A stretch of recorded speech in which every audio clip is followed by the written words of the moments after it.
as you've mentioned, I do believe that basically being an artist of any sort, it just starts with you and the way that you look at life and the way that you approach, you approach the way of perceiving everything around you. Um, but do you have like a memory or any sort of a story in terms of what was the first thing that made you think, wow, that's beautiful, and I want to paint that. I want to recreate it. Yeah. Oh my God, you like hit the nail right on the head. Like, Awesome. like that was a perfect question. I get asked, "What is it? Do I collect myself?" Right. Yeah. And other than fridge magnets, and my entire fridge is covered. And I do. I got like tons. Yeah. But what I collect is moments in time. That's what I use to paint. Moments in time. And everyone has experienced this at least once in their life.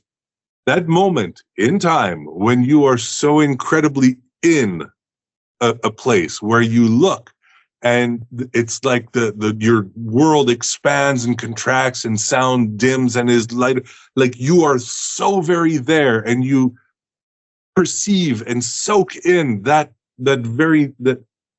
people say, oh, when you go to Tuscany and you stand on the balcony and you see the sunset and the cypress and the birds and the thing and the colors, and it's so beautiful that it soaks into your soul.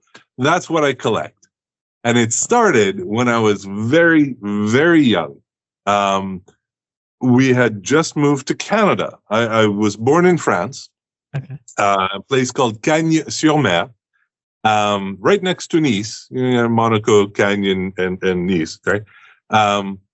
And my father decided there was opportunities to be had in the Wild West. He just picked very northwest, and we ended up in Canada. Northern Canada, northwestern Canada, not even the French side, the English side. Oh, yeah. And my mother had this one friend who lived up I guess it would be the western coast of Vancouver Island. Like there's this big island chain that goes all the way up, who lived up there. And we were going to go visit her friend, and we were driving.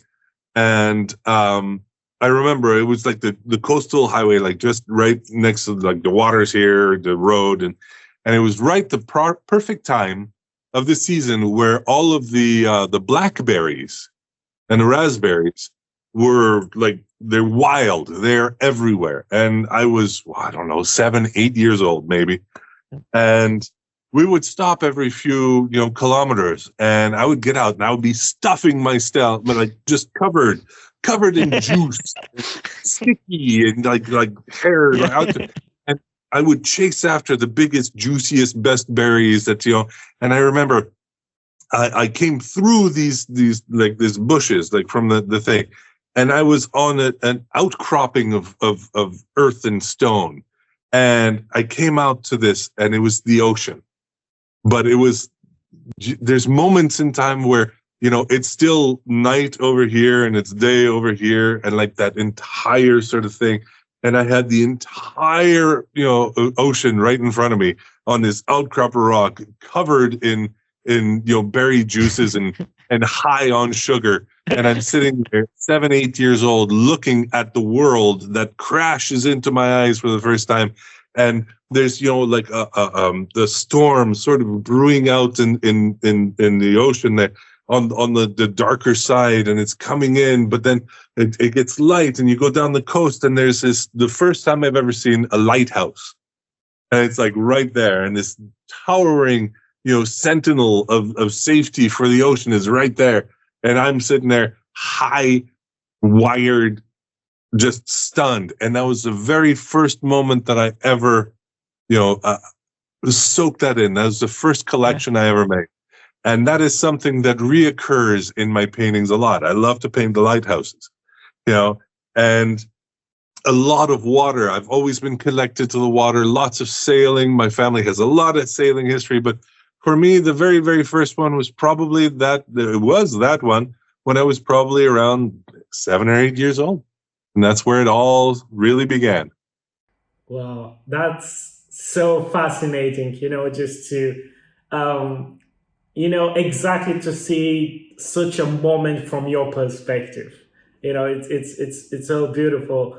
Um, so I'm sure that you sound as you have a collection of great moments of this sort, and I know that all of them are probably very special to you in a different way.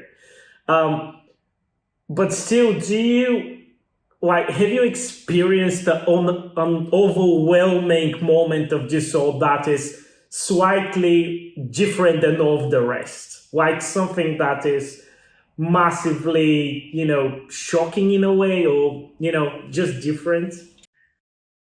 I, well, but that's really, really hard to I mean quantify, to put like a label on it, because Yeah,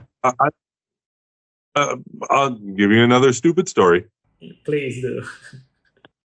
Well, it's not really. It's part of how I live, and how I'm able to do what I do.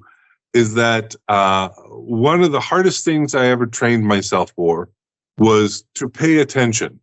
Now, that sounds silly, but here's the thing. We've all done it. Everyone does. Ever driven to your local store, right, to get something, but you don't remember anything of the drive Yeah. because you're autopilot or gone somewhere and you're not paying attention to anything around you.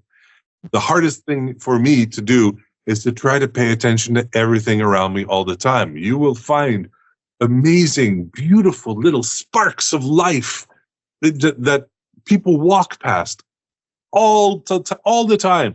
It's astounding what you can see in the world when you pay attention, when you actually look. And, so for me to pick something that was especially stunning is really difficult, because I kind of see it all like that. Like, Nice. Yeah. you have to, I've had experiences there. I once, had a horrible car accident where the car flipped end over end and side to side. And we landed, my best friend and I were in the car, landed, it skid half a block down on its side. And I remember holding onto the steering wheel while we're on our side, sliding backwards, and gravel and sparks are flying through the window. And my friends are like, ah! And that one is very memorable, but I'm not going to paint it. We were both completely fine. Moments like that, there's lots of moments like that. No, it's really hard to decide.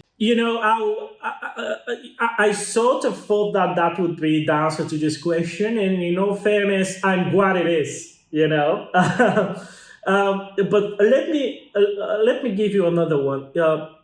Have you experienced a moment like that you have missed the opportunity to paint?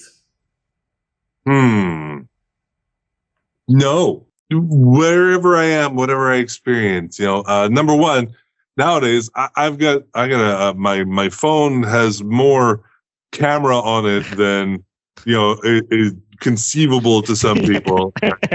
And I aggravate my family tremendously. My wife loves to go hiking, and we've gone to some beautiful and amazing places. Like we've gone to the tiger's nest in Bhutan. Wow. Right? Wow. Which is amazing. It's beautiful. It's absolutely stunning. It takes like 3 hours to hike 45 degrees up to get to the top of, to get to the 7 monasteries stuck on the side of a mountain, right? It takes you 2 hours to hike out. And, I'm not in the best shape, but, she is. So she's running up. I've got a 3-legged dog that is following me. Oh. There's nothing. And this thing would go up 20 feet, sit down and wait for me. And I'd go up, sit, and I'd pet him. And then he'd get up. And so this 3-legged dog helped beat me up the mountain.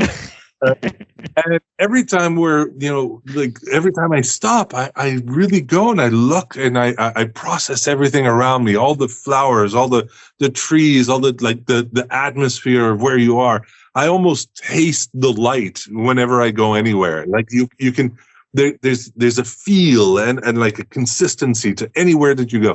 And So my wife is like running up this mountain, and I stop to take pictures of a slightly torn, prayer flag that is hanging off of a branch that was blown off of another mountain somewhere.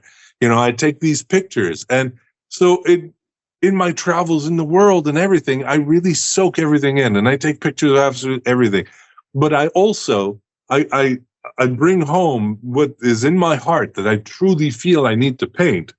And I try to paint that, more of the feeling and the texture and that flavor and that light and the colors and everything, more than exactly how many windows there were. You know what I mean? I tried to put the essence, I tried to put the impression. Nice. Yeah. That's what I aim for. So, yeah.